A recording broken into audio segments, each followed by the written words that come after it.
കലകളുടെ കലാമാമാങ്കത്തിന് നാളെ പയ്യന്നൂരിൽ തിരിതെളിയും.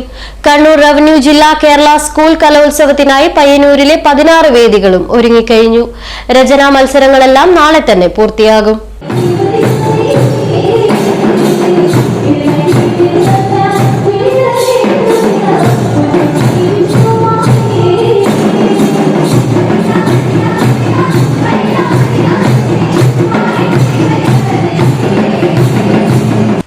കേരള നടനം, ഭരതനാട്യം, ഓട്ടൻതുള്ളൽ, പൂരക്കളി എന്നിവയാണ് നാളെ നടക്കുന്ന സ്റ്റേജ് ഇനങ്ങൾ. വൈകിട്ട് 4-നാണ് ഉദ്ഘാടന സമ്മേളനം. മന്ത്രി രാമചന്ദ്രൻ കടന്നപ്പള്ളി ഉദ്ഘാടനം ചെയ്യും.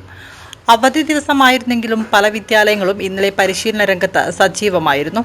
ഉദ്ഘാടന ചടങ്ങിൽ ടി.ഐ. മധുസൂദനൻ എം.എൽ.എ. അധ്യക്ഷത വഹിക്കും. 19 മുതൽ 23 വരെയാണ് കലോത്സവം നടക്കുന്നത്. ആദ്യ ദിവസം തന്നെ വേദികൾ ഉണരും. 16 ദിവസങ്ങളിലായി 319 ഇനങ്ങളിൽ മത്സരങ്ങൾ നടക്കും. 15 ഉപജില്ലകളിലെ 10,695 കുട്ടികൾ മാറ്റുരയ്ക്കും. രചനാ മത്സരങ്ങൾ 1-ാം ദിവസം സമാപിക്കും. 249 ജനറൽ ഇനങ്ങളുണ്ടാവും. സംസ്കൃതം കലോത്സവത്തിന് 38 ഇനങ്ങളും അറബിക് കലോത്സവത്തിൽ 32 ഇനങ്ങളും ഉണ്ടാകും.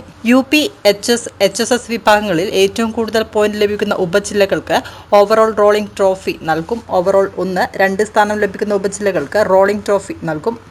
സംസ്കൃതം, അറബിക് കലോത്സവത്തിൽ കൂടുതൽ പോയിന്റ് ലഭിക്കുന്ന ഉപജില്ലകൾക്ക് റോളിംഗ് ട്രോഫി നൽകും. എല്ലാ വിഭാഗത്തിലെയും പോയിന്റ് കണക്കിലെടുത്ത് ഏറ്റവും കൂടുതൽ പോയിന്റുള്ള സ്കൂളിന് റോളിംഗ് ട്രോഫി ലഭിക്കും.